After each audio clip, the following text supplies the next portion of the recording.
আমি যে কেউ গাউস ভাইকে দায়িত্বহীন কণ্ঠে আহলুস সুন্নাত ওয়াল জামাতের পক্ষ থেকে, মাঠ পর্যায়ের অবজারভেশন থেকে এবং বাবা শাহজালালের এই 360 আউলিয়ার পূর্ণভূমির একটি অংশ আপনার সেই হবিগঞ্জ জেলা, এই জায়গাটি ধর্ম কিভাবে লালিত হয়, এই জায়গাগুলো, এই হবিগঞ্জ কিভাবে ধর্মকে ধারণ করে, এই হবিগঞ্জ কিভাবে ইসলামকে ধারণ করে, তরিকত তাসাউফকে ধারণ করে, এটা আজকে আপনি আমাদের এই প্রোগ্রামের একজন অনবদ্য ব্যক্তি হিসাবে আপনার কর্ণপহরে পৌঁছাতে চাই এবং সকলকে নিয়ে পৌঁছাতে চাই এই হবিগঞ্জের মাটি আহলুস সুন্নাত ওয়াল জামাতের ঘাঁটি। যারা আমাদের কণ্ঠকে রুদ্ধ করতে চাই তাদেরকে আমি পরিষ্কার ভাষায় বলতে চাই, ইন্নাল্লাহা ইউমাহিলু ওয়ালা ইয়ামহুল, আল্লাহ ছাড় দেয় কিন্তু ছেড়ে দেয় না। আজকে দেখা যায় আমরা যখন রাস্তায় ধর্মের কথা বলি, শান্তির কথা বলি, এক শ্রেণী মানুষ আমাদের কণ্ঠকে রুদ্ধ করার জন্য চেষ্টা করে। আমরা খুব ভালো করে জানি যে চেষ্টা তারা করবেই, হক এবং বাতিল থাকবেই, এরপরও আমরা ভীত নই। আমি শুধু পরিষ্কার ভাষায় বলতে চাই, আহলুস সুন্নাত ওয়াল জামাতের এই হবিগঞ্জের আহলুস সুন্নাত ওয়াল জামাত আমরা যেইভাবে ধারণ করি এবং আহলুস সুন্নাত ওয়াল জামাত যে একমাত্র শান্তিপ্রিয় দল, স্বাধীনতার পর থেকে এই 53 বছর হওয়ার পর আজকে আমরা বাংলাদেশে আমরা দায়িত্বহীনভাবে প্রমাণ করতে সক্ষম হয়েছি এই বাংলাদেশে একমাত্র শান্তিপ্রিয় দল আহলুস সুন্নাত ওয়াল জামাত। এটা কেন বলছি? এই দেশ আউলিয়া کرامের দেশ, এই দেশ বাবা শাহজালালের দেশ, এই দেশ শাহপরানের দেশ। কত বড় কলিজা হয় যে শাহপরানের মাজারকে ভাঙ্গার ষড়যন্ত্র করা হয়। উপস্থিত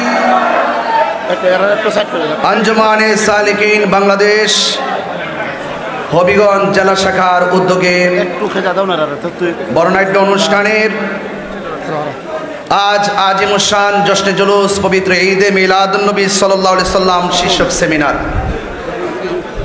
হবিগঞ্জ জেলা পরিষদ অডিটোরিয়াম হলরুমে আয়োজিত হাজার হাজার আশিকিন জাকিরিন বৃন্দ। আজ এই সুমহান কনফারেন্সের সভাপতিত্ব করছেন উপমহাদেশের প্রখ্যাত আলেমে দ্বীন সুলতানুল মুনাজিরিন, বাংলার কলম সম্রাট, উস্তাজুল উলামা, বাদরুল ফুকাহা, ঐতিহ্যবাহী শ্রীমঙ্গল সিরাজনগর দরবার শরীফের শাহজালাল রশিদ মহান মুর্শিদ কেবলা অধ্যক্ষ আল্লামা সাহেব কেবলা সিরাজনগরী হুজুর মদ্দাজিল্লাহুল আলী। আজকের এই কনফারেন্সকে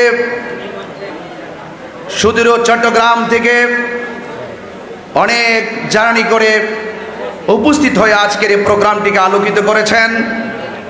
জাতীয় কাউন্সিলের মাধ্যমে আহলুস সুন্নাত ওয়াল জামাতের যিনি মজলিসে শুরার সদস্য হিসাবে নির্বাচিত হয়েছেন, যিনি অত্যন্ত জ্বালাময়ী কণ্ঠে বক্তব্য রেখেছেন, অত্যন্ত সুদক্ষ এবং সুদক্ষ সাংগঠনিক আল্লামা জৈনুল আবদিন জুবাইর হুজুর মদ্দাজিল্লাহুল আলী বক্তব্য রেখেছেন।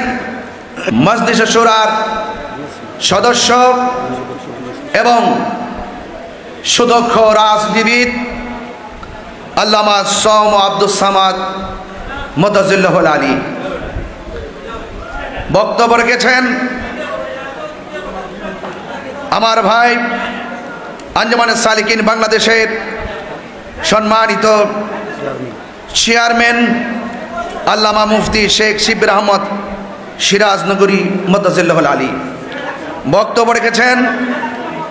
আঞ্জুমানে সালিকিন বাংলাদেশের সাংগঠনিক সচিব আলহাজ মাওলানা আলী মোহাম্মদ চৌধুরী সাহেব, আজকের মাহফিলের পরিচালনায় আঞ্জুমানে সালিকিন বাংলাদেশ হবিগঞ্জ জেলার সাধারণ সম্পাদক জনাব শেখ ফারুক আহমদ ভাই, আমার পূর্বে যিনি সদ্য বক্তব্য রেখে যিনি বিদায় আরজ করেছেন, হবিগঞ্জ, লাখাই, শাস্তাগঞ্জ মাটির মানুষের আস্থাভাজন ব্যক্তি,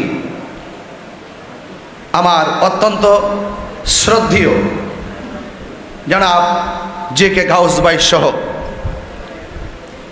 আমি যারা এখানে আমার প্রথম সারি, দ্বিতীয় সারি, তৃতীয় সারিতে মসজিদের ইমাম, খতিব এবং ওয়াইজিন বৃন্দ রয়েছেন, সবার প্রতি শ্রদ্ধা রেখে এবং ভিতরে এবং বাহিরে তিল ধারণের জায়গা নেই আজকে যারা উপস্থিত হয়েছেন, আমি সকলকে আমার অন্তরস্থল থেকে মোবারকবাদ জানাচ্ছি।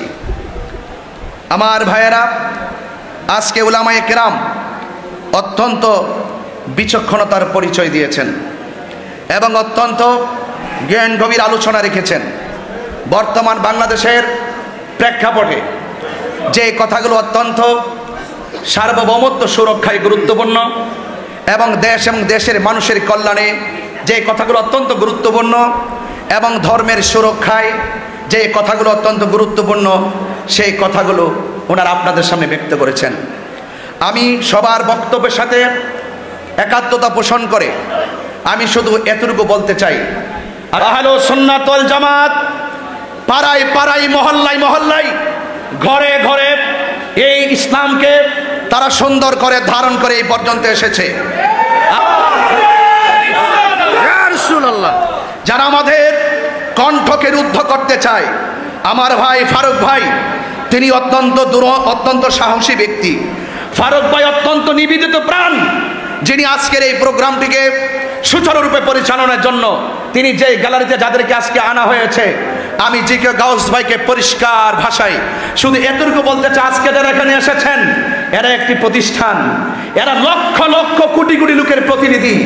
যদি আমাদেরকে বাংলাদেশের যে কোনো মাঠে যদি ছেড়ে দেওয়া হয়, আহলুস সুন্নাত ওয়াল জামাতের কোটি কোটি সুন্নি জনতা তরিকাপন্থীদের উপস্থিতিতে এই বাংলাদেশের সেই মাঠ তরিকাপন্থীদেরকে মাঠ হিসেবে এই বাংলাদেশের একটি স্বর্ণশিখরে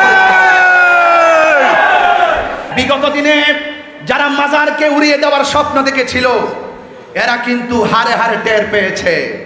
যারা মাজারকে ভাঙতে চায় এরা কখনো ধর্মের প্রকৃত লোক হতে পারে না। যারা আল্লাহর ওলির মাজারে আগুন ধরিয়ে দিতে চায় এরা কখনো এই দেশের সভ্য নাগরিক হতে পারে না। আল্লাহর ওলির মাজারকে সুরক্ষা করতে হবে। সত্যিকার ধর্ম যারা হৃদয়ে লালন করে তাদেরকে সুযোগ করে দিতে হবে। কারণ আহলুস সুন্নাত ওয়াল জামাত সংকটে দুর্যোগে এই দেশের মানুষের জন্য কাজ করে। ধর্মের নামে অধর্মের চর্চা, ধর্মের নামে অধর্মের চর্চা এই দেশে বন্ধ করতে হবে। আজকে আমরা দেখি ধর্মকে ব্যবহার করে অনেকে কথা বলে, সুন্নিরা ধর্মকে ব্যবহার করে কথা বলে না। সুন্নিরা নিজের স্বার্থকে হাসিল করতে গিয়ে ধর্মকে ব্যবহার করে না, সুন্নিরা ধর্মকে প্রতিষ্ঠা করার জন্য কথা বলে, সুন্নিরা ধর্মের জন্য কথা বলে। এই জন্য আজকে আঞ্জুমানে সালিকিন বাংলাদেশ হবিগঞ্জ জেলার ব্যবস্থাপনায় আজকের এই হবিগঞ্জের জেলা প্রশাসকের এই আমাদের যে অডিটোরিয়ামে আজকে যে প্রোগ্রামটি হচ্ছে, এই প্রোগ্রামটি আমাদের এই হবিগঞ্জের সম্প্রীতির জন্য অত্যন্ত গুরুত্বপূর্ণ। আপনারা যারা এখানে এসেছেন আপনারা জানেন আল্লামা সাইফুল্লাহ সিরাজনগর হুজুর শুধুমাত্র একজন খানকার পীর নয়, এটা আপনাকে মানতে হবে। আল্লামা সাইফুল্লাহ সিরাজনগর হুজুর শুধুমাত্র খানকায় বসে মুরাকাবার মধ্যে সীমাবদ্ধ নয়, তিনি রাজপথে আমাদের অধ্যক্ষ আল্লামা জয়নুল আবদিন জুবাইর হুজুর বলেছিলেন, শুধুমাত্র খানকাই রসুল, শুধুমাত্র হেরা গুহাই আল্লাহর হাবিব ধ্যান করে নাই, আল্লাহর হাবিব জীবনে 27টি যুদ্ধে তলোয়ার নিয়ে ময়দানে নেমেছেন। কথা বলে ঠিক না? এই জন্য ইসলাম শুধুমাত্র নরম ভাষার নাম নয়, ইসলাম গরম ভাষায় কথা বলতে শেখায়। এই জন্য আমি অনুরোধ করব আহলুস সুন্নাত ওয়াল জামাতের হবিগঞ্জ জেলার যারা রয়েছেন, আমাদের কেন্দ্রীয় দিক নির্দেশনায় আমাদের সোম আব্দুল সামাদ ভাই যেভাবে আপনাদের হবিগঞ্জের এবং সিলেটের ঐতিহ্যকে তুলে ধরেছেন, ইতিহাস ব্যক্ত করেছেন, প্রত্যেকের কথাগুলোকে আপনাদের জীবনে কুট করে আহলুস সুন্নাত ওয়াল জামাতকে অনেক দূর এগিয়ে নিতে হবে এবং কেন্দ্রীয় দিক নির্দেশনায় আমাদের আহলুস সুন্নাত ওয়াল জামাতকে অনেক দূর এগিয়ে নিয়ে সম্প্রীতির লক্ষ্যে এই হবিগঞ্জকে একটি মডেল আহলুস সুন্নাত ওয়াল জামাতের মডেল বানাতে হবে। ঠিক কিনা বলেন? আল্লাহ পাক রব্বুল আলামিন আমাদের সকলকে আহলুস সুন্নাত ওয়াল জামাতের কাজগুলো ঐক্যবদ্ধভাবে সাংগঠনিকভাবে করার তৌফিক দান করুন। সকলে বলে আমিন। আসসালামু আলাইকুম ওয়া রাহমাতুল্লাহি ওয়া বারাকাতুহু।